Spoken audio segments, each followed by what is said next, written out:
কাতু ইনশাআল্লাহ তাআলা আমরা সূরা তাকবীরের তাফসীর শুরু করতে যাচ্ছি। মুসহাফে এটা সূরা আবাসার পরের সূরা।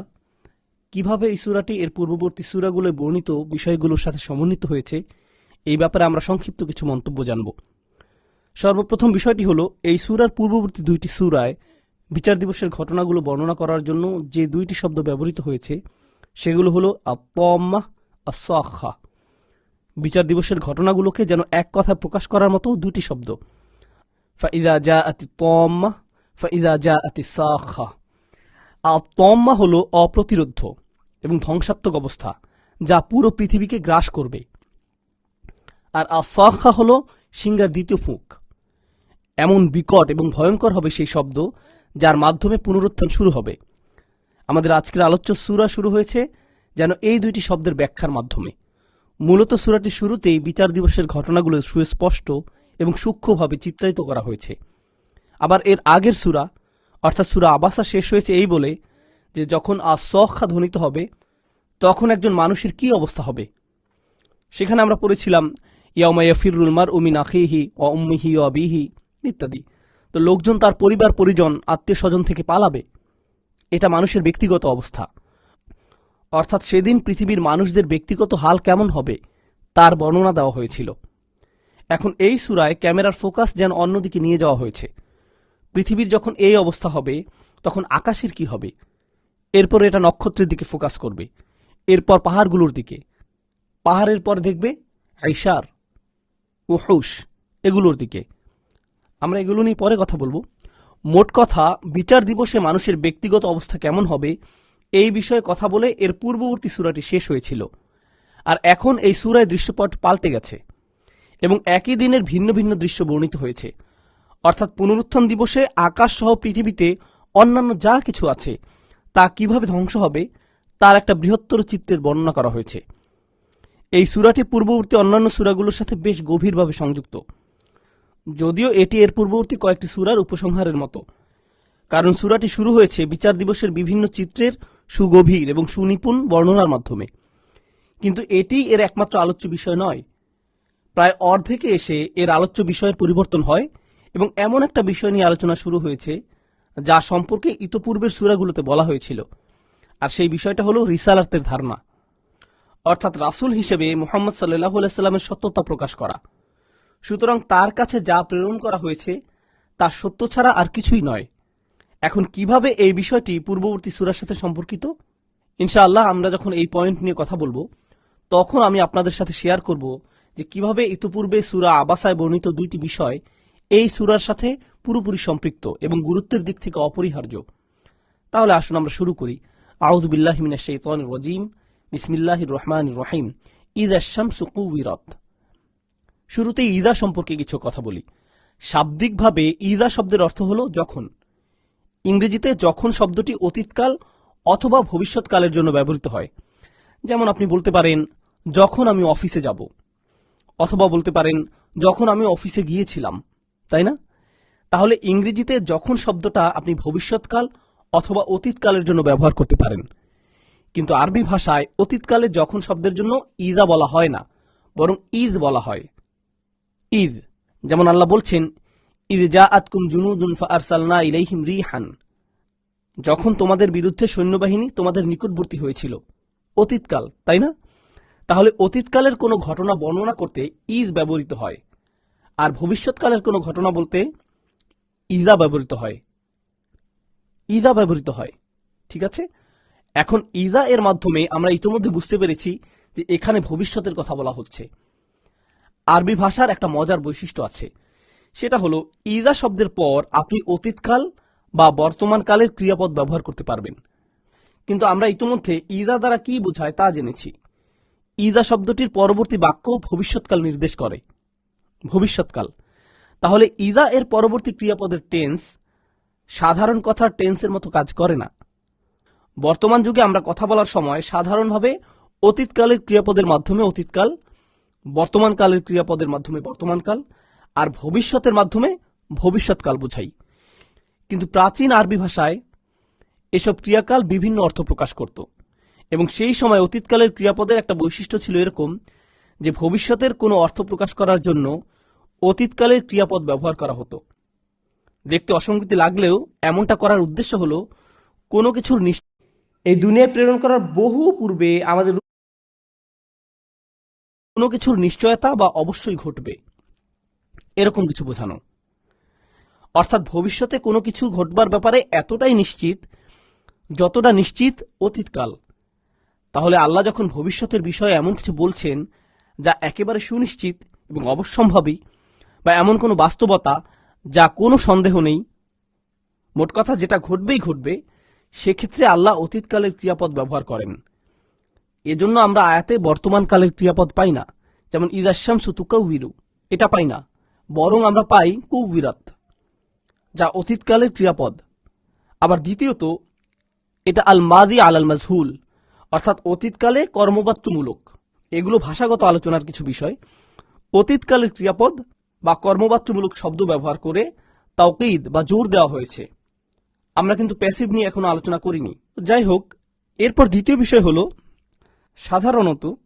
সাধারণত আরবরা কথা বলার সময় ক্রিয়াপদ আগে ব্যবহার করে। এটা দ্বিতীয় বিষয়। অর্থাৎ আরবরা কথা বলার সময় ক্রিয়াপদ আগে বলে। তাই তারা বলবে না যে আশামসু কুবিরাত, বরং বলবে কুবিরাত ইশামস। এটা ছিল স্বাভাবিক বাক্য।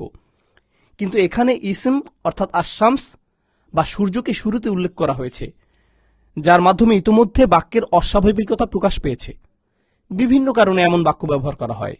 এর মধ্যে একটি হলো যখন আপনি এমন কাউকে উদ্দেশ্য করে কথা বলছেন যে কিনা আপনি যা বলছেন তা বিশ্বাস করে না, তাই আপনি একটু উচ্চস্বরে বলতে হচ্ছে, তাই আপনাকে একটু উচ্চস্বরে বলতে হচ্ছে এবং এমনভাবে বলতে হচ্ছে যেন আপনার কথাটা বিশ্বাসযোগ্য হয়। এভাবে বাক্যে শুধু বিশেষ্য পদটি আগে ব্যবহার করার মাধ্যমে বক্তার নৈরাশ্য প্রকাশ পায়, বক্তার রাগ প্রকাশ পায়, এমনকি বক্তার কণ্ঠস্বরের প্রবলতাও প্রকাশ পায়। অন্য কোনো আলাদা শব্দ ব্যবহার না করেই এমনটা করা যায়।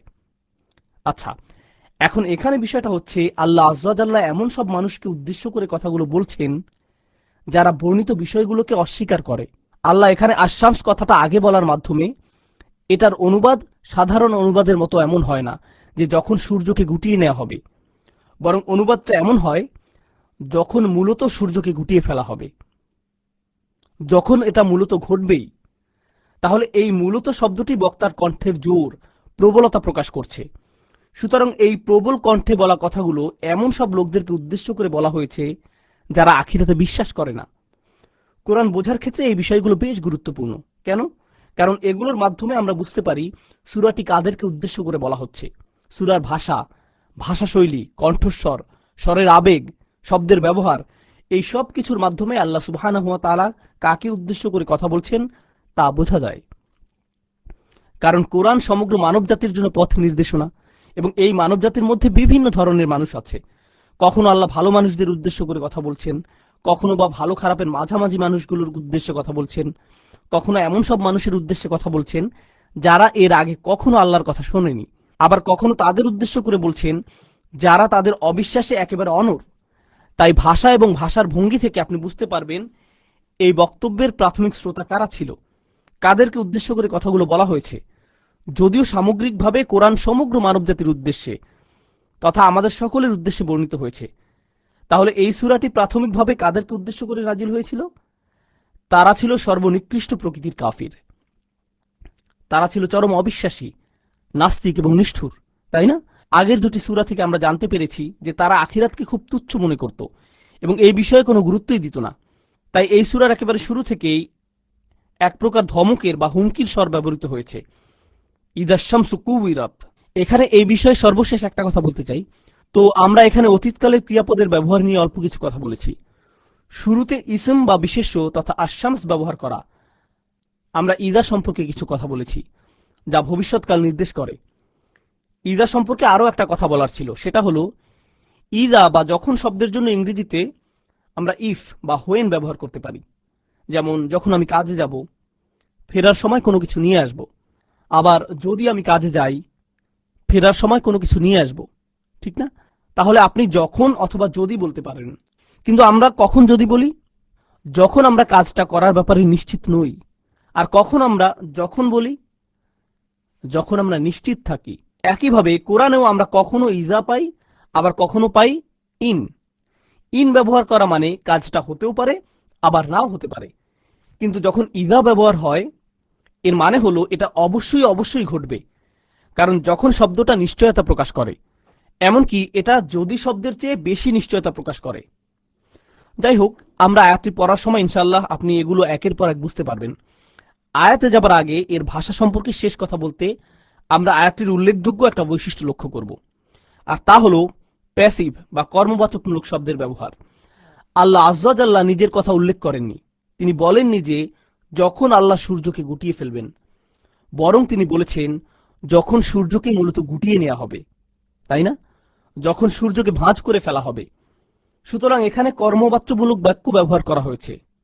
এখন কর্মবাচ্যমূলক শব্দ ব্যবহারের কারণ কি এবং কেনই বা এই সম্পর্কে জানা আমাদের জন্য গুরুত্বপূর্ণ? দেখুন, এটা ভাষার মনস্তত্ত্বের একটা অংশ। আরবিতে একে বলে বালাগার অংশ, অর্থাৎ আরবি ভাষার অলংকার শাস্ত্র। এখানে বিবেচ্য হলো আপনি কাকে উদ্দেশ্য করে কথা বলছেন, এবং আমরা ইতিমধ্যে জেনেছি যে এই আয়াতগুলো বলা হয়েছে সবচেয়ে নিষ্ঠুর প্রকৃতির কাফেরদের উদ্দেশ্যে, যারা ছিল নাস্তিকদের অন্যতম এবং যারা আখিরাতকে খুবই তুচ্ছ বিষয় মনে করত। তাছাড়া তারা শুধুমাত্র আখিরাতকে অবিশ্বাস করত তাই না, বরং তারা কোরআনকে আল্লাহর কথা হিসেবে মেনে নিতে অস্বীকার করত। আমাদের অভিজ্ঞতা থেকে সাধারণত আমরা জানি, আপনার সাথে যখন এমন কেউ কথা বলে যাকে আপনি বিশ্বাস করেন না, তখন আপনি তার কথা শুনতে চান না। এমনকি সে কথা শুরু করার আগেই আপনি আপনার সিদ্ধান্ত জানিয়ে দেন যে আপনি তার কথা শুনতে চান না, তাই না? সুতরাং যে কোনো কথায় দুটো জিনিস থাকে, একজন বক্তা থাকেন এবং একটা বক্তব্য থাকে। বক্তা এবং বক্তব্য। বক্তা তার বক্তব্য শুরুর আগেই যদি আপনি বক্তার ব্যাপারে আপনার সিদ্ধান্ত জানিয়ে দেন যে আপনি তার কথা শুনতে চান না, তাহলে তার বক্তব্য যাই হোক না কেন আপনি বলবেন আমি শুনতে চাই না, আমি তার কথায় প্রভাবিত হব না, আমি আমার সিদ্ধান্ত জানিয়ে দিয়েছি। মানুষ এমনই করে। আপনি রাজনৈতিকভাবে একমত নন এমন কোনো রাজনৈতিক ব্যক্তিত্বের কথাই ধরুন, তারা যাই বলুক না কেন, তারা মঞ্চে বসে মুখ খোলার আগে আপনি বলে বসেন এই লোকটা এখন সব অযৌক্তিক আর ভুলভাল কথা বলা শুরু করবে। সুতরাং এটা মানুষের একটা প্রবণতা। এখন এই প্রবণতাকে পরাস্ত করার জন্য আল্লাহ আজ্জা জাল্লাহ প্যাসিভ বা কর্মবাচ্যমূলক বাক্যে কথা বলেছেন। অর্থাৎ কে কথা বলছে সেটা গুরুত্বপূর্ণ নয়। তাহলে কি গুরুত্বপূর্ণ? বক্তব্যটা গুরুত্বপূর্ণ। আর এই কাজটাই কর্মবাচ্যমূলক বাক্যে করে থাকে। এই ধরনের বাক্যগুলো বক্তাকে নির্দেশ না করে কেবল বক্তার বক্তব্যটা তুলে ধরে। যেমন আমি যদি বলি কুতিলার রজুল, একজন মানুষ নিহত হয়েছে, একজন মানুষ নিহত হয়েছে, এখানে কে আমাকে কথাটা বলেছে অথবা কে হত্যা করেছে সেটা আমার আলোচ্য বিষয় নয়। আমার আলোচ্য বিষয় ছিল একজন মানুষের নিহত হওয়া। যে লোকটি হতাহতের শিকার হয়েছেন আমি তাকে ফোকাস করছি। একইভাবে আল্লাহ এখানে ফোকাস করেছেন সূর্য, নক্ষত্র এবং এমন সব বিষয়ের দিকে যেগুলো আরবেরা সবসময় তাদের চোখের সামনে দেখতে পেত। এগুলো ছিল এমন সব বিষয় যা তাদের দৃষ্টিকে এড়ানো অসম্ভব ছিল। আমাদের বর্তমান যুগের সাথে সেই সময়টার কিন্তু বেশ পার্থক্য আছে। আমি এখন দক্ষিণ নিউ ইয়র্কের দিকে চলে যাচ্ছি এবং আমি খেয়াল করলাম আগে আমি যেখানে থাকতাম ইস্ট কোস্টে, তার চেয়ে এখানে সামান্য একটু বেশি প্রকৃতির খোঁজ পাওয়া যায়। তার চেয়ে এখানে সামান্য একটু বেশি প্রকৃতির খোঁজ পাওয়া যায়। জানেন, আমি এমন শহরে থাকতাম যেমন আপনাকে কাজে যেতে হয়, কলেজে যেতে হয়, ট্রেন ধরতে হয়, আবার পাতাল ট্রেন ধরতে হয়, এত ব্যস্ত। সবাই যেন একদল জম্বি বা অনুভূতিহীন মানুষ। আমরা কেউ আকাশের দিকে তাকাই না, তাকাই না। আমরা এক ধরনের অস্বাভাবিক জীবনযাপন করছি, তাই না? মাঝে মাঝে পাকা রাস্তার ছোট ভাঙা অংশে হঠাৎ ঘাস বা আগাছা দেখলে আমাদের অস্বাভাবিক লাগে, মনে হয় যেন এটা ভুল জায়গায় জন্মেছে। কিন্তু বাস্তবতা হলো এটাই ছিল আমাদের চারপাশের একমাত্র স্বাভাবিকতা, আর যা কিছু আছে। সুবহানাল্লাহ। সুতরাং আমরা একটা অস্বাভাবিক বা কৃত্রিম বাস্তবতায় বাস করছি। আমরা প্রকৃতি থেকে অনেক দূরে। কিন্তু আরবরা এমন ছিল না। তারা পাতাল ট্রেনে ভ্রমণ করে করে আবার বড় বড় দালান কোঠায় থেকে জম্বি বা অনুভূতিহীন মানুষের মতো জীবন কাটাতো না, যাদের প্রকৃতির দিকে তাকানোর মতো কোনো সময় নেই। বরং তারা সব সময় বাস্তবতার মাঝেই থাকতো। রাতের বেলা তার সামনে থাকতো পুরো আকাশ। মাঝে মাঝে এই আকাশটাই তার মাথার উপর ছাদ হতো। সে কোনো বড় দালানে বা অ্যাপার্টমেন্টে থাকতো না, কখনো কখনো খোলা আকাশের নিচে ঘুমাতো। এভাবে সে প্রকৃতির খুব কাছাকাছি থাকতো। যাই হোক, এখন আসেন আমরা শুরু করি ইজনিল্লাহ। ঈদ আশামসু কুবিরাত। আশামস শব্দটি সূর্যের জন্য সাধারণভাবে প্রচলিত। কুবিরাত শব্দটি এসেছে কাওয়ারা ইউকাউবিরু তাকবীর থেকে। যা এই সূরার নাম। তাকবীর শব্দটি অসমাপিকা ক্রিয়া, যা আবার কুবিরাত শব্দের মাস্তার। এর মূল অক্ষরগুলো হলো কাফ, ওয়াও, র, যার শাব্দিক অর্থ কোনো কিছু মুড়িয়ে ফেলা, এবং আরবিতে মুড়িয়ে ফেলা বা পেঁচিয়ে ফেলা অর্থে বিভিন্ন শব্দ রয়েছে, যেমন লফ, এটার অর্থ মুড়িয়ে বা পেঁচিয়ে ফেলা। কিন্তু তাকবীর শব্দটি নির্দিষ্টভাবে পাগড়ি পেঁচানো অর্থে ব্যবহৃত হয়। অন্য কোনো অর্থের চেয়ে পাগড়ি পেঁচানো অর্থে এটি বেশি ব্যবহৃত হয়। আরবি সাহিত্যে আমরা এই শব্দের কেবল একটাই ভিন্ন রূপ পাই, যা ঘোড়ার লেজ বৃত্তাকারে ঘুরানো অর্থে ব্যবহৃত হয়। ব্যবহৃত হয়। যেমন তারা বলে ইকতার আল ফারাস শব্দটি কুবিরাত এর একই মূল শব্দ থেকে এসেছে, অর্থাৎ তারা বলে ঘোড়াটি তার লেজ বৃত্তাকারে নাড়ছে। আর শওকানি রহমাহুল্লাহ থেকে আমরা যে উদাহরণ পাই, আকারাল আমামা আলা রাসিহি, আকারাল আমামাতা আলা রাসিহি, অন্যান্য বিজ্ঞজনেরাও একই মন্তব্য করেছেন। এর অর্থ হলো লোকটি তার মাথার চারপাশে পাগড়ি মুড়িয়েছে। এখানে মূল ভাব হলো পাগড়িটা তো লম্বা, তাই না? এটা একটা লম্বা কাপড়ের টুকরা। পাগড়ি বাঁধার জন্য আপনি কাপড়ের টুকরাটা মাথার চারপাশে মোড়াতে থাকেন, এবং এভাবে আপনি মূলত কোনো কিছু বাইরে থেকে বন্ধ করে দিচ্ছেন। এখানে সূর্যের আলোর প্রসারণ বা ব্যাপ্তির সাথে পাগড়ির লম্বা এবং প্রসারিত কাপড়ের তুলনা করা হয়েছে। এবং বিচার দিবসে আল্লাহ এই আলোর সাথে কি করবেন? তিনি এই সূর্যের আলো গুটিয়ে নেবেন, মুড়িয়ে ফেলবেন। তিনি এটা মুড়িয়ে ফেলবেন। আবার এই শব্দটি কোরআনে শুধু আরেকটা জায়গায় এসেছে, ইউকাউবিরুল লাইলা আলান নাহার ওয়া ইউকাউবিরুন নাহার আলাল লাইল। আল্লাহ আযজা ওয়া জাল্লা বলছেন, তিনিই একমাত্র সত্তা যিনি দিনের উপর রাতকে মুড়িয়ে দেন এবং রাতের উপর দিনকে আচ্ছাদন করে দেন। যখন আপনি মাথার চারপাশে পাগড়ি মোড়াতে থাকেন, তখন মাথাটা আস্তে আস্তে একটু একটু করে পাগড়ির ভিতরে লুকিয়ে যায় এবং এক সময় মাথাটা দেখা যায় না। একইভাবে দিনের আলো এমনভাবে একটু একটু করে কমতে থাকে যেন তার চারিদিকে পাগড়ি মুড়িয়ে দেওয়া হচ্ছে, এবং অবশেষে তার সম্পূর্ণ আলো হারিয়ে যায়। এবং তাকবীর শব্দের একটা ব্যাখ্যা হলো সূর্য তার নিজস্ব আলো হারাবে। আয়াতে নির্দিষ্টভাবে আলোর দিকে ইঙ্গিত করা হচ্ছে। এটা আমরা ইবনে আব্বাস রাদিয়াল্লাহু আনহুমের তাফসিরে পাই। তিনি বলছেন, কুবিরাত আও উজলিমাত, অন্ধকারাচ্ছন্ন করা হবে, বা সূর্যের আলোটাই গুটিয়ে ফেলা বা মুড়িয়ে ফেলা হবে। অন্যান্য মুফাসসিরগণ শব্দগুলোর একেবারে শাব্দিক অর্থ গ্রহণ করেছেন। তাদের মতে শুধু আলো নয়, বরং পুরো সূর্যটা দেখলে মনে হবে একে কোনো কিছুতে মুড়িয়ে ফেলা হয়েছে। সূর্যকে দেখতে মনে হবে একে আবৃত করে রাখা হয়েছে। ঠিক আছে? তাহলে আপনি সূর্য ঠিকই দেখতে পাবেন, কিন্তু এটা আর আলো ছড়াবে না, যেন কোনো কিছু দ্বারা একে আবৃত করে রাখা হয়েছে, অথবা এর উপরে কোনো কিছু ঝুলিয়ে দেওয়া হয়েছে। আল্লাহু আলাম। আবার আশ-শাওকানি রাহমাহুল্লাহ মূলত তাকবীর শব্দটিকে এর পরের আয়াতের ইনকিদার শব্দের সাথে সমন্বিত করেছেন। ওয়া ইযান নুজুমু ইনকাদারাত, যখন নক্ষত্রগুলো ইনকিদারের শিকার হবে। ইনকিদার মানে কারো রং হারিয়ে ফেলা, উজ্জ্বলতা হারিয়ে ফেলা। আরবিতে কদরা বা কুদরা শব্দের বিপরীত হলো সফা। সফা মানে স্বচ্ছ, বিশুদ্ধ বা পরিষ্কার। ইনকিদার শব্দটি এগুলোর বিপরীত।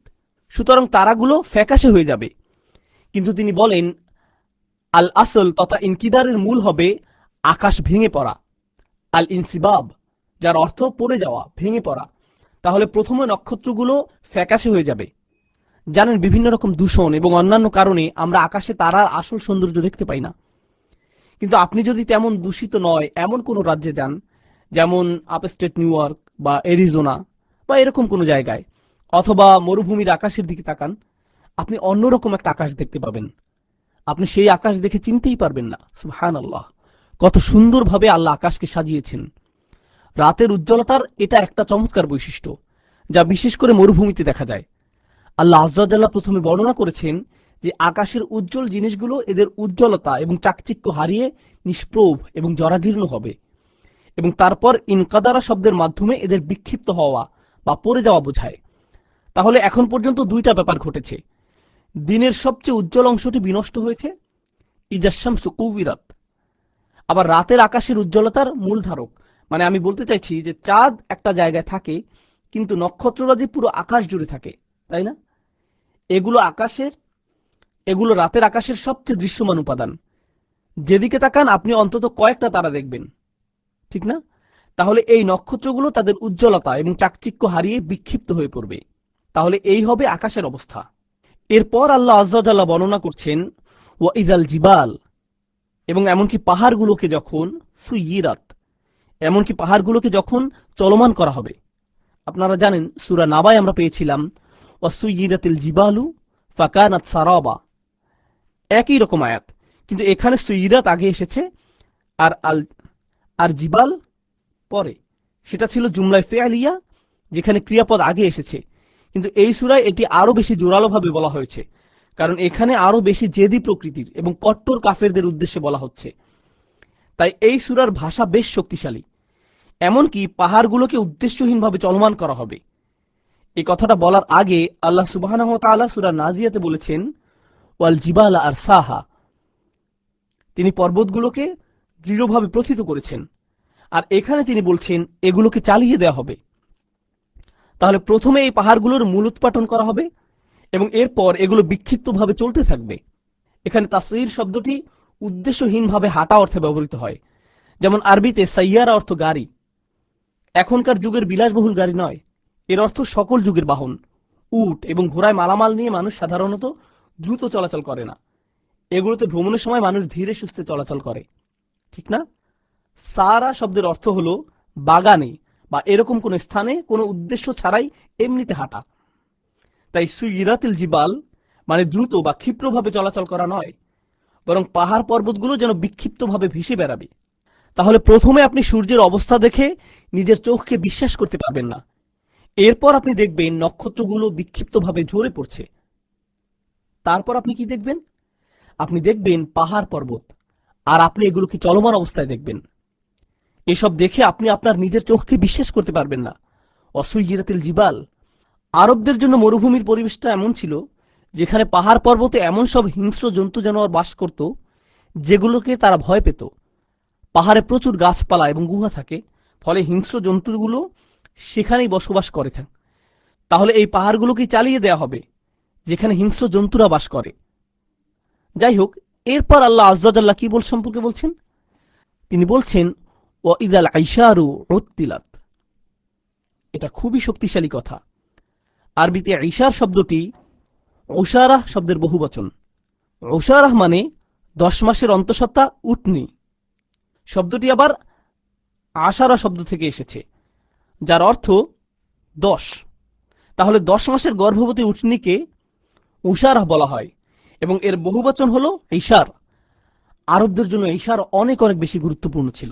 যেমন এই বিষয়ে আমরা একটা মন্তব্য পাই, খসাল আল ঈশার লিআন্নাহা আনফুসু মালিহি ইনদাল আরব ওয়া আযযুহু ইনদাহুম। আল্লাহ এই বিষয়টি উল্লেখ করেছেন কারণ আরবদের কাছে তাদের সম্পদের মধ্যে এটা ছিল সবচেয়ে মূল্যবান, অভিজাত এবং লোভনীয়। তাছাড়া এটা তাদের জন্য বেশ সম্মানের বিষয় ছিল।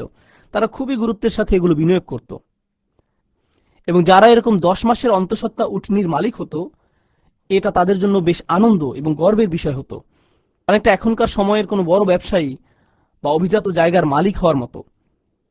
এটা সামাজিক পদমর্যাদার একটা প্রতীক এবং বিপুল টাকার ব্যাপার ছিল, বিপুল টাকা। ঠিক আছে, এখন আল্লাহ আয্যা ওয়া জাল্লা ঈশারের ব্যাপারে বলছেন এমনকি এই ঈশার হবে উত্তিলাত। আতলা এর শাব্দিক অর্থ হলো অর্থহীন হয়ে পড়া অথবা গুরুত্বহীন হয়ে যাওয়া। আরবেরা এই শব্দটি এমন সব মহিলার জন্য ব্যবহার করত যে অলংকার পরত না বা বিভিন্ন রকমের অলংকার পরে নিজেকে সজ্জিত রাখত না। তারা তাকে আতলা বলতো। তারা মনে করত তার কাছে কিছুই নেই এবং ফলে সমাজে সে মূল্যহীন। মূলত জাহিলি আরবদের চিন্তাধারা এমন ছিল। তারা সৌন্দর্য প্রদর্শনের জন্য মহিলাদেরকে সজ্জিত করে রাখত। মহিলারা যদি সৌন্দর্য প্রদর্শন না করে তাহলে তাদের আর কাজই বাকি। সুতরাং ভাষা ব্যবহারের পর্যন্ত একটা নারী বিদ্বেষী পুরুষতান্ত্রিক মনোভাব সেই সময় বিরাজ করত। এরপর মুআত্তাল, একজন মানুষ অফিসে যাবার পর তার বস যদি তাকে বলে আমার কাছে আপনার জন্য আর কোনো কাজ নেই, আপনি যেতে পারেন, এই ধরনের ব্যক্তি যাকে পরিত্যাগ করা হয়েছে তাকে বলা হয় মুআত্তাল। আল্লাহ সুবহানাহু ওয়া তাআলা কোরআনে এই শব্দটি ব্যবহার করেছেন। সূরা হজে ধ্বংসপ্রাপ্ত একটা শহরের কথা বলতে গিয়ে তিনি বলেন অবিরিন মুআত্তালাহ, একটা কূপ যা পরিত্যক্ত হয়েছে, পুরো শহরটাকে ধ্বংস করে দেয়া হয়েছে। কয়াতুন আলা উরুশিহা, এটা সম্পূর্ণ উল্টে দেয়া হয়েছে। সেই শহরে একটা পানির কূপ ছিল। নিঃসন্দেহে কূপ একটা অতি প্রয়োজনীয় জিনিস, কিন্তু যখন পুরো শহর ধ্বংসপ্রাপ্ত হয়েছে, সবাই মরে গেছে, তাহলে এই কূপের আর কি কাজ? এটা পরিত্যক্ত, আবর্জনায় পরিপূর্ণ হবে। অবীরিন মুআত্তালাহ। তো ঈশার সম্পর্কে আল্লাহ বলছেন সেদিন এই মহামূল্যবান সম্পদটাও পরিত্যক্ত করা হবে, যেন কেউ আর এর তোয়াক্কা না করে। এটা আপনার চারপাশে মূল্যহীন হয়ে ঘুরে বেড়াচ্ছে, অথচ এটা এমন একটা জিনিস ছিল যার আশেপাশে ভালো নিরাপত্তা বেষ্টনী থাকতো, তাই না? এর ভালো যত্ন নেওয়া হতো, গলায় দড়ি থাকতো, এমনকি এর মালিকের নামই হয়তো একে সবাই চিনত। এটা একটা মহামূল্যবান সম্পদ যা এভাবে ফেলে রাখা যায় না। কিন্তু সেদিন যখন চরম অনাবস্থার সৃষ্টি হবে, যে ব্যক্তি এমন অভিজাত সম্পদের মালিক, সে দেখবে সূর্যকে মুড়িয়ে ফেলা হয়েছে, নক্ষত্ররাজি বিক্ষিপ্তভাবে ছিটকে পড়েছে, পাহাড় পর্বতগুলো চলতে শুরু করেছে। তখন ওই ব্যক্তির কাছে ঈশার এর কোনো মূল্য থাকবে না। সে তখন এটা নিয়ে আর চিন্তা করবে না। এই আয়াতের মনস্তত্ত্ব বোঝার চেষ্টা করুন। সুবহানাল্লাহ। কখনো আপনি যদি কোনো জ্বলন্ত বিল্ডিংয়ে থাকেন, অগ্নিকাণ্ডের শিকার হয়েছে এমন কোনো ভবনে থাকেন, সে সময় আপনি আপনার প্রভিডেন্ট ফান্ডে কত টাকা আছে সেটা নিয়ে কথা বলবেন না, অথবা আপনার ব্যবসা কেমন চলছে তা বলবেন না। তখন আপনার একমাত্র চিন্তা কি? বিল্ডিং থেকে বের হয়ে আসা। সেই সময় আপনি আপনার ব্যবসা বা টাকা পয়সা নিয়ে চিন্তা করেন না। সবকিছুই তখন আপনার কাছে মূল্যহীন, একমাত্র আপনার নিজের জীবন ছাড়া। বিমান দুর্ঘটনা বা জাহাজ ডুবি বা এরকম কোনো মারাত্মক দুর্ঘটনার কবলে পড়ে মানুষ পানিতে ভাসতে থাকে, আপনি তখন আপনার আইপ্যাড কোথায়, ল্যাপটপ কোথায় এগুলো ভাবেন না। আপনি এগুলোর কথা চিন্তাই করেন না। সুতরাং ওয়াইদাল আইশার উত্তিলাত, যখন 10 মাসের অন্তঃসত্ত্বা উটনীকে পর্যন্ত পরিত্যাগ করা হবে, আমি চাই আপনারা একটা বিষয় মনে রাখেন, সেটা হলো এই সূরায় বর্ণিত এটা প্রথম প্রেগন্যান্সির বিষয়। আমরা এখানে 2টা প্রেগন্যান্সির কথা উল্লেখ পাই, এবং এই দুইটির মাঝে বেশ একটা চমৎকার সম্পর্ক রয়েছে। এটা ছিল প্রথমটা, যখন 10 মাসের গর্ভবতী উটনী পর্যন্ত উপেক্ষিত হবে। ওয়াইদাল আইশারু উত্তিলাত। এরপর আল্লাহ বলছেন ওয়াইদাল উহুশু হুশিরাত। জানেন এই ওয়াহাস শব্দটা হুয়া মা লা ইস্তানিস মিন দাওয়াবিল বার, অর্থাৎ এগুলো সেই সব প্রাণী যাদের কাছে পৃথিবীর অন্য কোনো প্রাণীর জন্য কোনো দয়া মায়া নেই, যাদেরকে গৃহপালিত করা যায় না। এক কথা, এগুলো বন্য প্রাণী। ওয়াহাস হলো ইনসের বিপরীত, ঠিক আছে? ইনস মানে মানুষ, যার মায়া মমতা আছে এবং অন্যান্য সৃষ্টির জন্য যে মায়া মমতা প্রদর্শন করে। কিন্তু ওয়াহশ মানে হচ্ছে বন্য প্রাণী বা জন্তু, যা অন্যান্য প্রাণীদের জন্য কোনো প্রকার দয়া দেখাতে পারে না, বরং দেখা মাত্র ঝাঁপিয়ে পড়ে। এই ধরনের প্রাণীকে বলা হয় ওয়াহশ।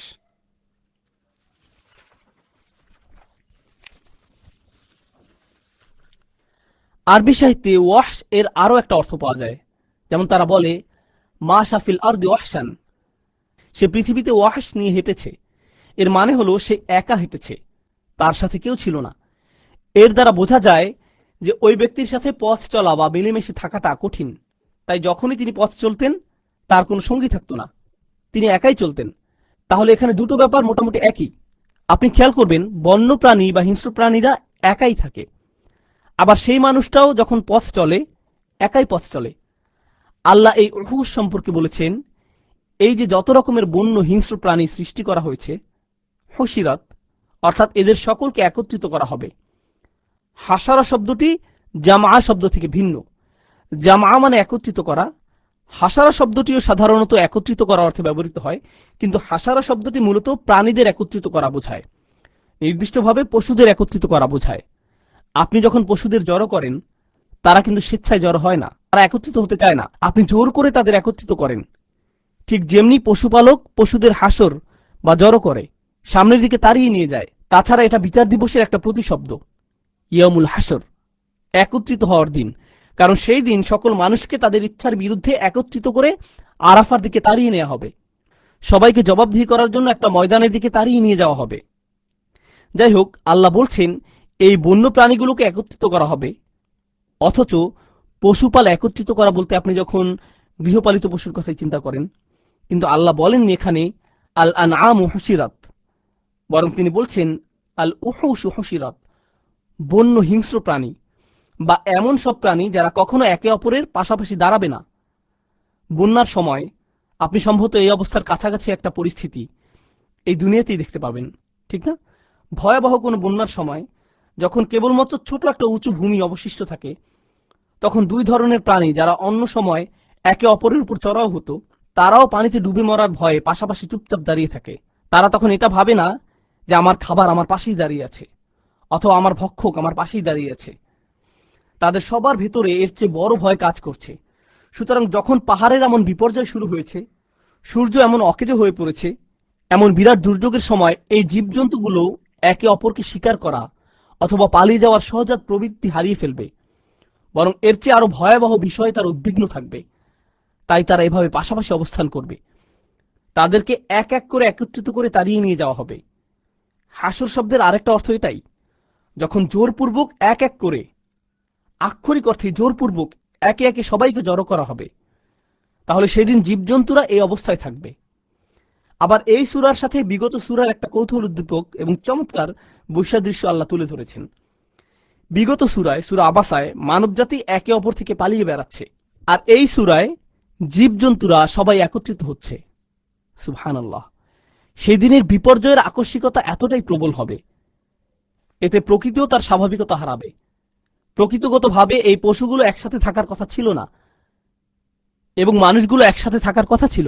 তাদের এই সহজাত প্রবৃত্তি হারিয়ে গেছে, তাই মানুষেরা তাদের আপনজনের কাছ থেকে পালিয়ে বেড়াচ্ছে, অথচ তাদের সাথে তারা একসাথে থাকতো। অন্যদিকে এই জীবজন্তুগুলো সবসময় একে অপর থেকে নিরাপদ দূরত্বে থাকতো, এবং এখন তাদেরকে একসাথে রাখা হয়েছে। সুবহানাল্লাহ। সবকিছুর পরিবর্তন হয়ে গেছে। যা কিছু আমরা যেভাবে দেখেছি সবকিছু এখন উলটপালট হয়ে গেছে। সুবহানাল্লাহ। যাই হোক, এর পরবর্তী বিপর্যয়ের কথা কি বলা হয়েছে চলুন দেখি। ওয়াইদাল বিহারু সুজ্জিরাত, এমনকি মহাসাগরগুলো যখন, আমি এমনকি শব্দটা বলেছি কারণ বিহার শব্দটা আগে এসেছে, সুজ্জিরাতিল বিহার বলা হয়নি, আল বিহারু সুজ্জিরাত বলা হয়েছে। আল বিহার মানে মহাসাগর। আরবিতে আবহুর শব্দটিকে বলা হয় জামউ কিল্লাহ, মানে কয়েকটা সমুদ্র, অর্থাৎ পানির কয়েকটি আধার। আর বিহার শব্দের মানে হলো একসাথে সকল পানির আধার, সব। একে জামউ কাসরাহ বলা হয়, অর্থাৎ এটি সর্বাধিক বা সবগুলো বোঝায়। আরবি ভাষায় কোনো কিছুর একবচন, দ্বিবচন, বহুবচন এবং সর্বোচ্চ মানের বহুবচন রয়েছে। শুধু বহুবচন নয়, সর্বোচ্চ মানের বহুবচনও রয়েছে। বিহার শব্দটা একটা সর্বোচ্চ মানের বহুবচন, অর্থাৎ সকল মহাসাগর। সকল মহাসাগর বলা হচ্ছে এই বিশাল পরিমাণ পানির আধার তাসজির এর অভিজ্ঞতা লাভ করবে। চলুন এখন তাসজির শব্দ নিয়ে আলোচনা করা যাক। সাজ্জারাত আন-নূর একটা আরবি পরিভাষা। সাজ্জারাত আন-নূর একটা আরবি পরিভাষা যা ব্যবহার করা হয়, ধরুন আপনি বড় কোনো পাত্র নিয়ে এতে কয়লা বা অন্যান্য জ্বালানি দিয়ে এটা ভর্তি করলেন, তারপর এতে আগুন জ্বেলে দিলেন। তাহলে পাত্রটি শুধু দাহ্য পদার্থে ভর্তি হয়ে আছে তা নয়, মূলত এগুলো আগুনকে আরো বেশি জ্বলতে সাহায্য করে। সুতরাং এটা সবচেয়ে বিপজ্জনক আগুন। তাহলে এই শব্দটার একটা তাৎপর্য হলো মহাসাগরের পানিগুলো সেদিন মূলত জ্বালানিতে রূপান্তরিত হবে। এই ধরনের অবিশ্বাস্য পরিবর্তন হবে। পানিকে আমরা আগুন জ্বালাতে সহায়ক মনে করি না, বরং এটা আগুন নেভাতে ব্যবহার করা হয়, কিন্তু সেই দিন এই পানিই ব্যবহার করা হবে আগুন জ্বালানোর জন্য। আমাদের সময় আমরা এই অবস্থার সাথে সামান্য মিল খুঁজে পাই।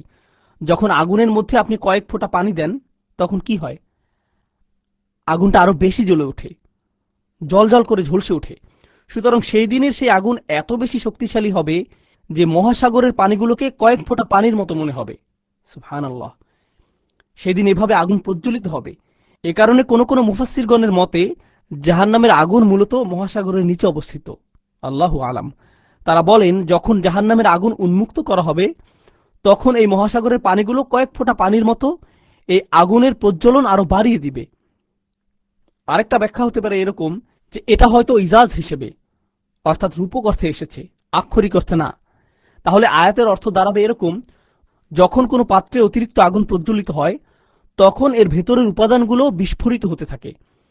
সুতরাং এভাবে হয়তো মহাসাগরগুলো তাদের অবস্থানে আর থাকবে না, হয়তো এগুলোর পানি ফুটতে থাকবে এবং আকস্মিকভাবে সমুদ্রের বাইরে পানি বেরিয়ে যাবে। মহাসাগরের তলদেশে আগুনের উদ্গীরণের ফলে এর পানিগুলো তীব্রভাবে আন্দোলিত হবে, অথবা পৃথিবীতে যে বিপর্যয় নেমে আসবে তাতে সর্বত্র বন্যা ছড়িয়ে পড়বে। অনেকে মন্তব্য করেছেন যে এই কারণেই হয়তো জীবজন্তুরা সব এক জায়গায় জড়ো হয়েছে, যেহেতু ফুটন্ত পানি তাদের দিকে ধেয়ে আসছে। তাহলে সমুদ্রের পানি ফুটতে থাকা কথাটা রূপকও হতে পারে, আবার আক্ষরিক হতে পারে। সুবহানাল্লাহ। ওয়াইদান নুফুসু যুওয়িজাত। এখন খেয়াল করুন, এতক্ষণ যেসব বিষয়ের বর্ণনা দেয়া হয়েছে এগুলো মানুষের সম্পর্কে ছিল না, হয় জীবজন্তু সম্পর্কে, বড় বড় সৃষ্টি যেমন মহাসাগর, পাহাড় পর্বত এবং সূর্যের মতো বড় সৃষ্টি সম্পর্কে বলা হয়েছে। কিন্তু হঠাৎ বর্ণনার বিষয়ের পরিবর্তন হয়। প্রসঙ্গত এমনভাবে বিষয়গুলোর বর্ণনা দেয়া হয়েছে যেখানে পরিস্থিতি খারাপ থেকে খারাপতর হয়েছে। আর এ পর্যন্ত সবচেয়ে খারাপ অবস্থা হলো ওয়াইদান নুফুস জুউইজাত, যখন সকল মানুষকে, এখানে নাফসের বহুবচন করা হয়েছে।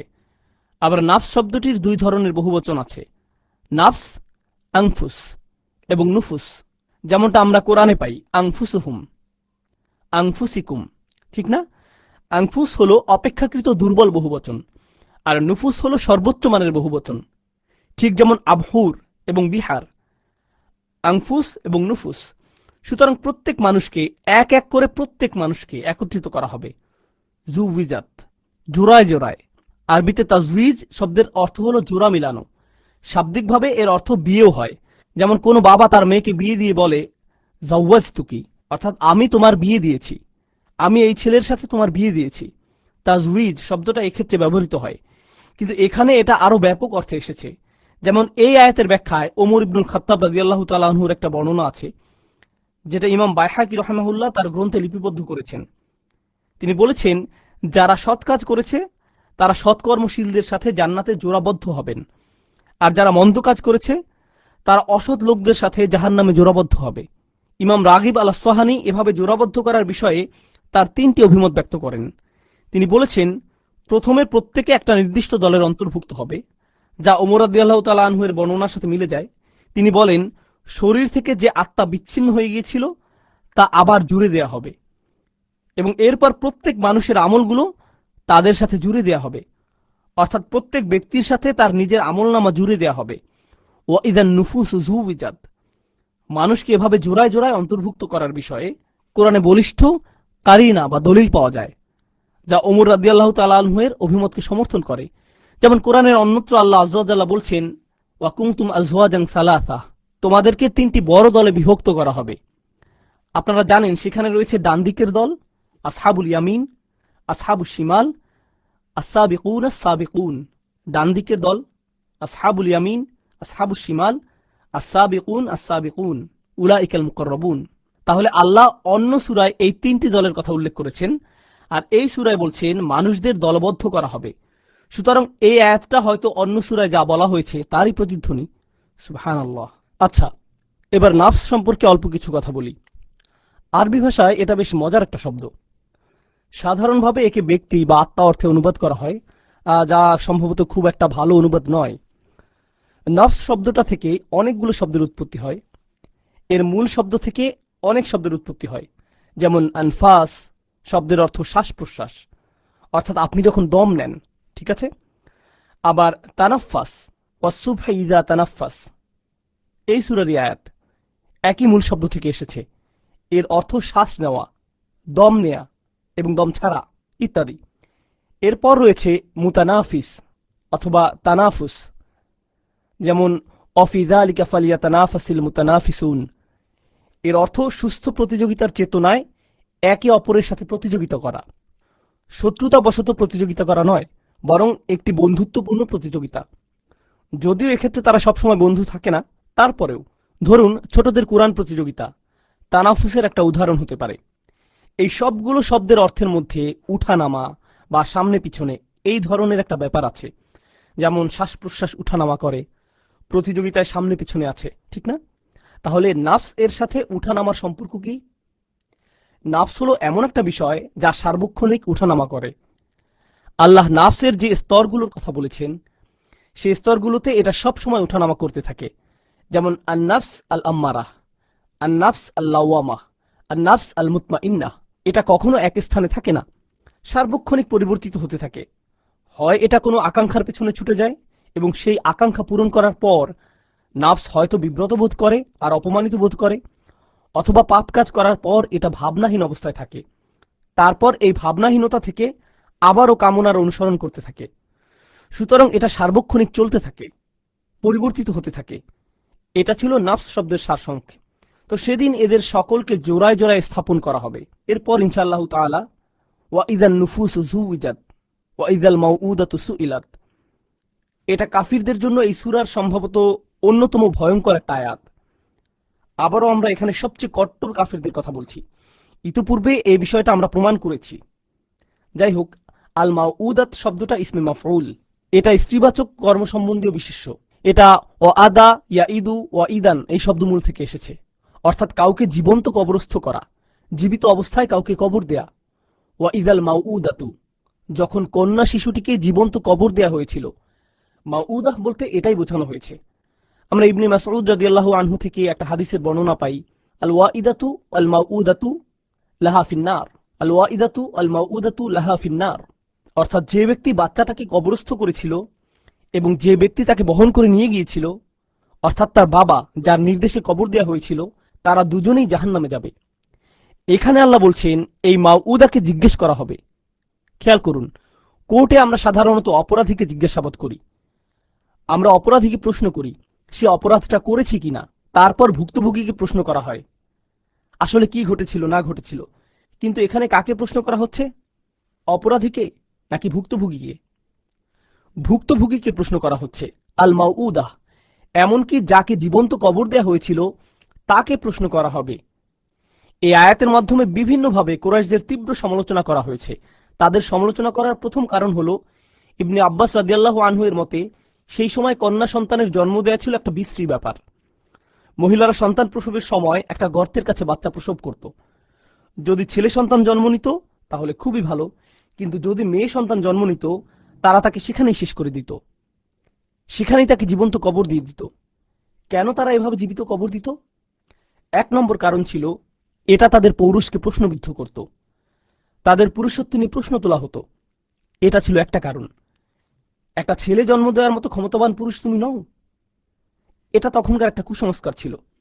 আরেকটা কারণ হলো, যদি কন্যা শিশুর জন্ম হয় তাহলে সে বড় হলে তাকে হয়তো অন্য গোত্রের কারোর সাথে বিয়ে দিতে হবে, যা তাদের গোত্রের জন্য সাংঘাতিক অপমানের বিষয় হবে। সুতরাং জাহেলি সংস্কৃতিতে কন্যা শিশুর জন্ম নেওয়ার অর্থ ছিল খুবই বিব্রতকর একটা পরিস্থিতির সৃষ্টি হওয়া। দুর্ভাগ্যবশত সেই সংস্কৃতির অংশবিশেষ আজও খোদ আমাদের মুসলিম বিশ্বে বিরাজ করছে। যখন আপনি ছেলে সন্তান জন্ম দেন সবাই আপনাকে অভিনন্দন জানায়, আর যদি মেয়ে সন্তান জন্ম নেয় সবাই বলবে ইনশাআল্লাহ পরের বার ছেলে হবে। সুবহানাল্লাহ, কি ভয়ঙ্কর কথা!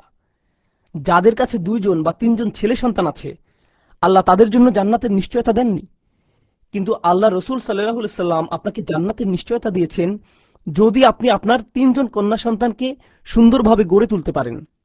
সুবহানাল্লাহ, তাহলে কারো একটা কন্যা সন্তান থাকলে তার জন্য আরো 2টা কন্যা সন্তান লাভের দোয়া করুন। কারো জান্নাত লাভের জন্য আপনি দোয়া করতে পারেন। অথচ আমাদের মানসিকতা উল্টো হয়ে গেছে। এটা আসলে মুশরিকদেরই মানসিকতা। তারা ছেলে সন্তানকে শক্তিমত্তার প্রতীক আর মেয়ে সন্তানকে দুর্বলতা বা অপমানের প্রতীক মনে করত, অথবা বোঝা মনে করত।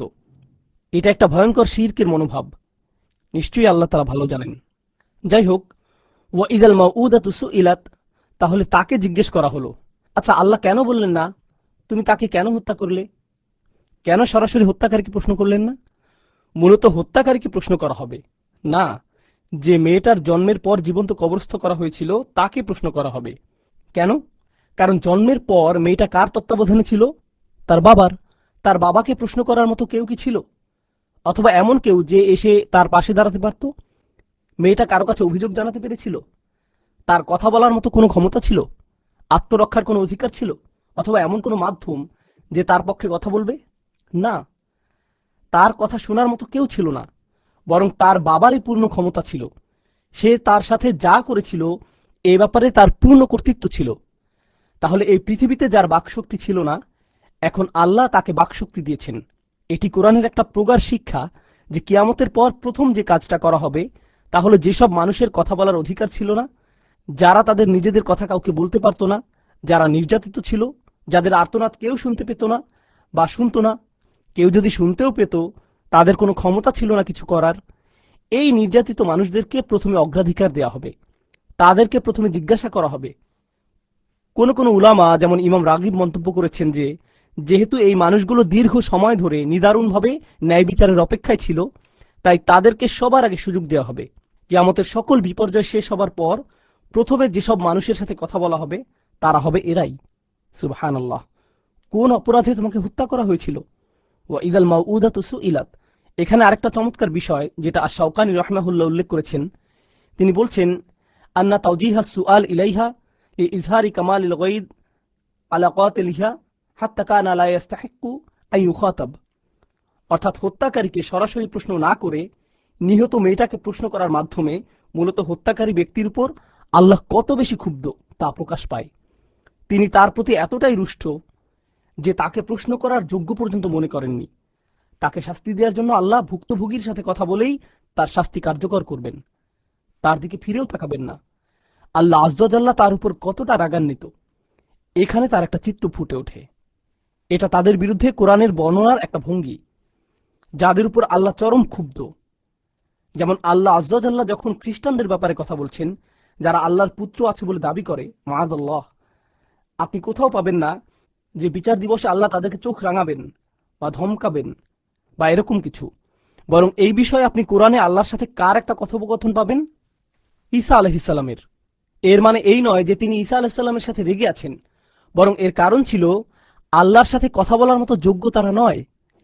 এত বড় অপরাধ তারা করেছিল। ঈসা আলাইহিসসালামকে আল্লাহ জিজ্ঞেস করেছেন, আনতা কুলতা লিন্নাস, তুমি কি তাদেরকে এসব কথা বলেছ? তুমি কি এসব বলেছ? অথচ আল্লাহ তো সত্যটা জানতেন। ইন কুনতু কুলতুহু ফাকাদ আলিমতাহু। আমি যদি বলে থাকতাম, আপনি ইতিমধ্যেই তা জানতেন। এই কথাগুলোর মাধ্যমে আল্লাহ এসব গুরুতর অপরাধীদের উপর কতটা ক্রোধান্বিত তা সহজেই প্রকাশ পায়। আপনি বিগত সূরায় দেখবেন কিছু বিষয় সাধারণভাবে বলা হয়েছে, হয়তো কাফিররা এই কথাটা বুঝতেই পারেনি। যখন আল্লাহ বলছেন মানুষেরা ধ্বংস হোক, কতই না নিকৃষ্ট প্রকৃতির অবিশ্বাসী সে। খেয়াল করে দেখুন তার অবিশ্বাসের মাত্রা কোথায় গিয়ে ঠেকেছে। সে এমনকি তার ছোট্ট কন্যা শিশুর সাথে এমন কাজ করতে প্রস্তুত। তাদের কুফুরি এমন পর্যায়ে পৌঁছেছিল যে তারা তাদের নিজেদের সমাজে এতটা নিচে নামতে পেরেছিল। কুফুর থেকে এমন মন্দ কাজের আবির্ভাব ঘটে। আমাদের উলামাগণ মন্তব্য করেছেন যে সকল ভালো কাজের মূল হলো তাওহীদ, আর সকল মন্দ কাজের মূল হলো শিরক এবং কুফর। যদি আল্লাহর উপর আপনার ঈমান না থাকে, তাহলে সকল মন্দ কাজ আপনার কাছে অণুর মতো ক্ষুদ্র মনে হবে। আপনি সহজে মন্দ কাজ করতে সক্ষম হবেন যদি আপনার ঈমান না থাকে। সুবহানাল্লাহ। কুতিলাল ইনসানু মা আকফারাহ। এরপর আল্লাহ আজ্জাল্লাহ বলছেন বিআইয়ি যামবিন কুতিলাত। কি এমন দোষ ছিল তার? কোন অপরাধে তাকে হত্যা করা হয়েছিল? কোন অপরাধে তাকে হত্যা করা হয়েছিল? জানব শব্দটি জানাবা থেকে এসেছে। ক্ষুদ্রাতি ক্ষুদ্র বা একেবারে সূক্ষ্ম অথবা নগণ্য কোনো ত্রুটি বিচ্যুতি বোঝাতে এটা ব্যবহার হয়। যেমন রাস্তাঘাটে এরকম কোনো দোষ বা ভুলের কথা বলতে গেলে ভুল জায়গায় পার্কিং করা হলো একটি জানব। এই ধরনের সামান্য ব্যাপার জানব হিসাবে গণ্য করা হয়। তাহলে এর মাধ্যমে বড় ভুল বুঝায় নাকি ছোট ভুল?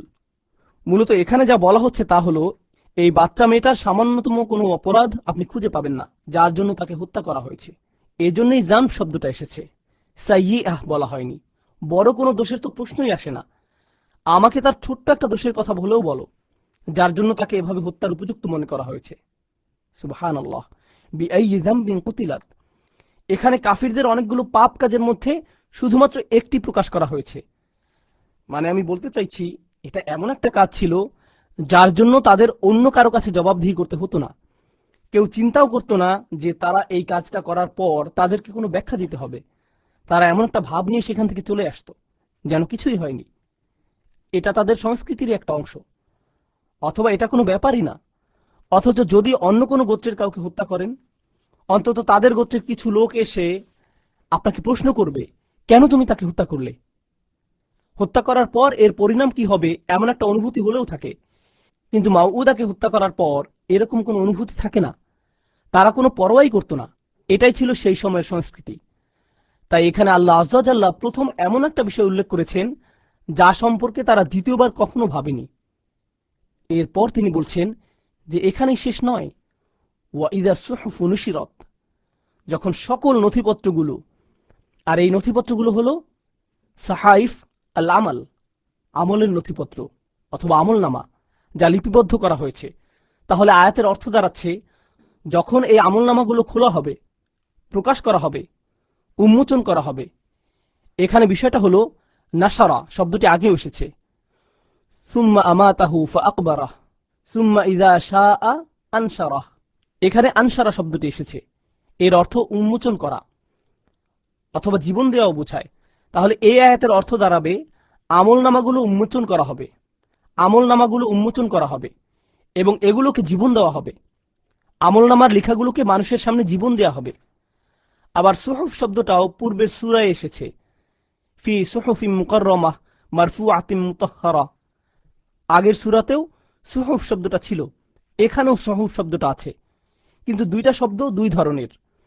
পূর্ববর্তী সূরায় শব্দটির মাধ্যমে ওহির কথা বলা হয়েছে, আর এখানে এর মাধ্যমে আপনার সকল আমলের নথি বোঝানো হয়েছে। আপনি যদি ওই সুহুফগুলোর ব্যাপারে যত্নবান না হন, তাহলে আপনি এই সুহুফ নিয়ে বিপদে পড়বেন, তাই না? সেই সুহুফ বা ধর্মগ্রন্থগুলো এজন্য এসেছিল যেন আপনি আপনার আমলনামা সে অনুযায়ী ঠিক করে নিতে পারেন, যা সার্বক্ষণিক লিপিবদ্ধ করা হচ্ছে। তাহলে এভাবে দুইটা বিষয় একে অপরের পরিপূরক হয়ে আছে। সুবহানাল্লাহ, সার্বক্ষণিক লিপিবদ্ধ করা হচ্ছে, তাহলে এভাবে দুইটি বিষয় একে অপরের পরিপূরক হয়েছে। সুবহানাল্লাহ। ওয়া ইযা সুহুফু নুশিরাত, এরপর ওয়া ইযা সামাউ কুশিতাত।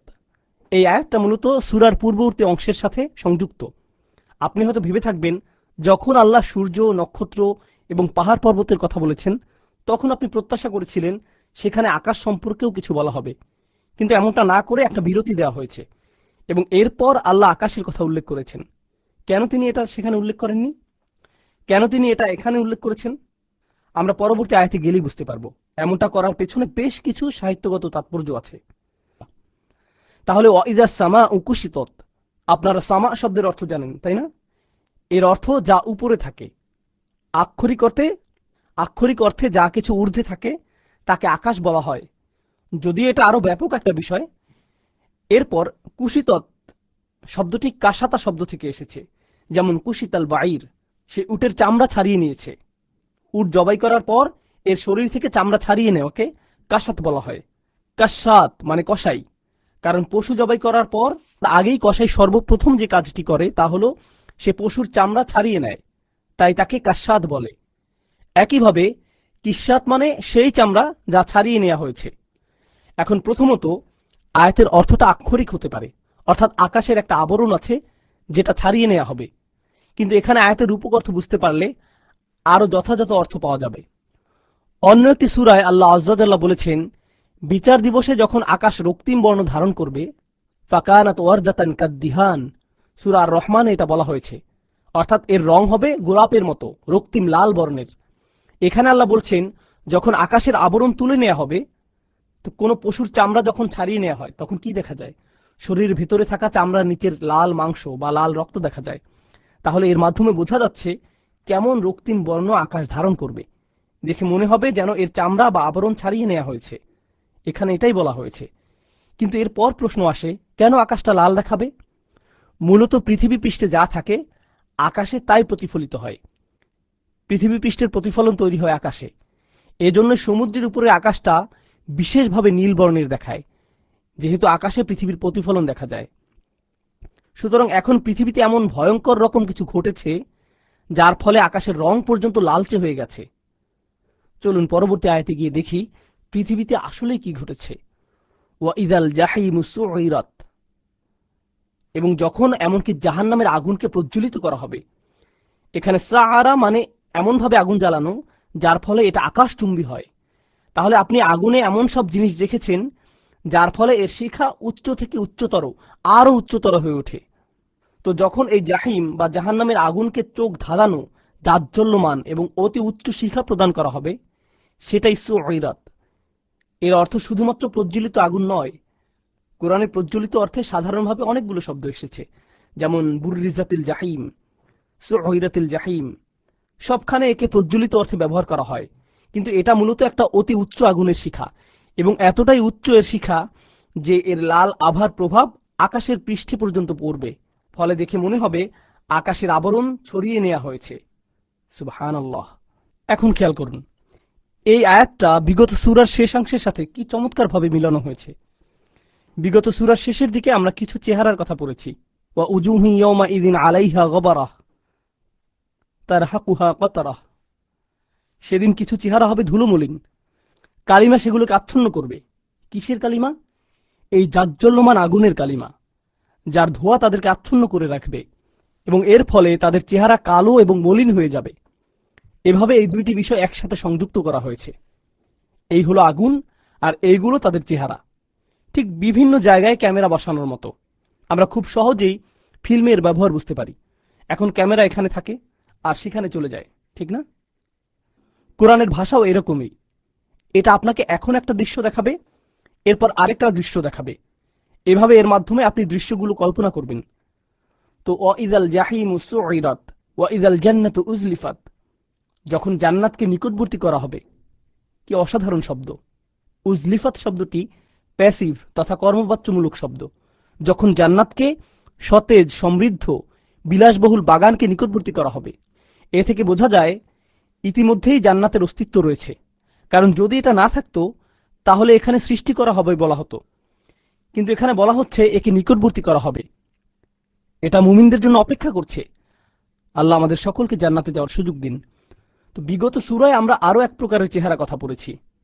আমরা পড়েছি উজুহু ইয়াউমা ইযিম মুসফিরাহ দাহিকাতুম মুস্তাবশিরাহ, সেদিন কিছু চেহারা উজ্জ্বল হবে, যেন আপনি দীপ্ত উজ্জ্বল কোনো কিছু দেখছেন। তাদের চেহারাগুলো হবে দীপ্তমান, উজ্জ্বল, এবং এবং তারা তাদের খুশি চেপে রাখতে পারবে না। তাদের চেহারা থেকে হাসি রেখা মুছে যাবে না। তারা এমন কি দেখেছে? তারা জান্নাত দেখেছে, যা তাদের নিকটবর্তী করা হয়েছে। ওয়াইদাল জান্নাতু উজলিফাত। এখন উজলিফাত শব্দটা নিয়ে একটু বলি। আরবিতে জুলফ শব্দের অর্থ হলো কোনো কিছুর অংশ বা কোনো কিছুর বড় একটা অংশ। আবার জুলফা মানে পদমর্যাদা। জুলফা মানে পদমর্যাদা। ওয়া ইন্না লাহু ইনদানা লা জুলফা ওয়া হুসনা মাআব। আল্লাহ আজ্জা জাল্লাহ সুলাইমান আলাইহিস সালাম সম্পর্কে বলেন, তার জন্য আমাদের কাছে রয়েছে উচ্চ মর্যাদা। তিনি জুলফা শব্দটি ব্যবহার করেছেন। যাই হোক, আল্লাহ এখানে বলেননি ওয়া ইদাল জান্নাতু কুররিবাত, যখন জান্নাতকে নিকটবর্তী করা হবে, যখন জান্নাতকে নিকটবর্তী করা হবে। বরং তিনি বলেছেন ওয়া ইদাল জান্নাতু উজলিফাত। আজলাফা শব্দের কাছাকাছি আরো একটা শব্দ আপনারা জেনে থাকবেন, সেটা হলো মুজদালিফা, যা ইজদিলাফ শব্দমূল থেকে এসেছে। এখানে তা অক্ষরটি এর সাথে মিশে গেছে, ইজদিলাফ। মুজদালিফা হলো সেই ময়দান বা স্থান যেখানে হজের সময় অবস্থান করতে হয়, এবং এটা মিনা থেকে একেবারে কাছে, তাই একে অতি নিকটবর্তী বলা হয়। আবার স্থান হিসেবেও এটা সম্মানিত। আচ্ছা, যখন কারো সম্মানে কাউকে নিকটবর্তী করা হয়, অন্যভাবে বলতে গেলে ওয়া ইদাল জান্নাতু উজলিফাত মানে হলো যখন ইমানদারদের সম্মানে জান্নাতকে নিকটবর্তী করা হবে। এটা তাদের জন্য সম্মানের। কুররিবা মানে শুধু নিকটবর্তী করা, কিন্তু ইজলাফ হলো কারো সম্মানার্থে নিকটবর্তী করা। সুতরাং ইমানদারদের জন্য জান্নাতকে মূলত একটা সম্মানিত উপহার হিসেবে তুলে ধরা হয়েছে, ঠিক যেন একটা পদক প্রাপ্তির অনুষ্ঠান। সুবহানাল্লাহ। ওয়া ইদাল জান্নাতু উজলিফাত। আবার হাদিসের একটা চমৎকার বর্ণনায় আমরা এই শব্দটা আরেকটা ভিন্ন রূপে পাই। হাদিসটি বর্ণনা করেছেন সুলাইমান ইবনে মুসা রাদিয়াল্লাহু আনহু। তিনি বলেন ইজদালিফ ইলাল্লাহি বিরাকাতাইন, আল্লাহর নৈকট্য লাভ করো 2 রাকাত সালাত আদায়ের মাধ্যমে। তোমরা আল্লাহর নিকটবর্তী হয়ে নিজেকে সম্মানিত করো। যখনই আপনি আল্লাহর নিকটবর্তী হতে চাইবেন 2 রাকাত নামাজ পড়ুন।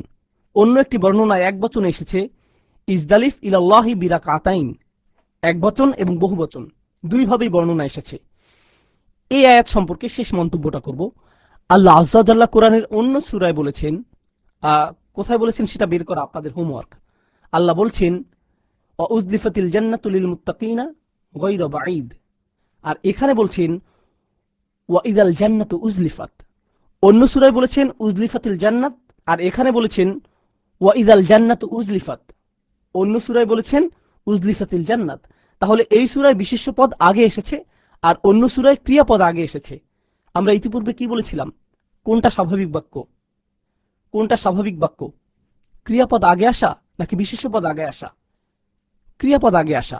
ওই সূরায় বাক্যের গঠন থেকে বোঝা যায় যে বাক্যে আগে ক্রিয়াপদ ব্যবহার করাটা যেমন সহজ এবং স্বাভাবিক, আল্লাহর জন্য জান্নাতকে মুমিনদের জন্য নিকটবর্তী করাও তেমনি সহজ এবং স্বাভাবিক বিষয়। এই সূরায় আল্লাহ কথা বলছেন কাফেরদের উদ্দেশ্য করে, যারা মনে করত ইমানদারদের নিকটবর্তী একমাত্র বিষয় হলো ধ্বংস এবং দারিদ্রতা। আর আল্লাহ বলছেন না না না, মূলত ইমানদারদের জন্য যা নিকটবর্তী করা হবে এবং তাদের যা দ্বারা সম্মানিত করা হবে তা হলো জান্নাত। সুতরাং এই আয়াত থেকে বোঝা যায় যে আল্লাহ কতটা দৃঢ়তার সাথে কাফেরদের অপমান করে বলছেন যে ইমানদারদের জন্যই মূলত জান্নাতকে নিকটবর্তী করা হবে। বুঝতে পেরেছেন? আল্লাহ যখন জান্নাতের কথা বলেন আমাদের তখন কি মনে হয়? আল্লাহ কার সাথে কথা বলছেন? ইমানদারদের সাথে। কিন্তু এখানে এমনটা নয়, তিনি যেন কাফেরদের মুখে চপটাঘাত করছেন এই বলে যে প্রকৃতপক্ষে ইমানদারদেরই সম্মান করা হবে। এজন্যই বলা হচ্ছে ওয়া ইদাল জান্নাতু উজলিফাত। আচ্ছা, এখন এসব আয়াত শেষ হবার পর একটি ফেইলিয়া বাক্য রয়েছে, অর্থাৎ বাক্য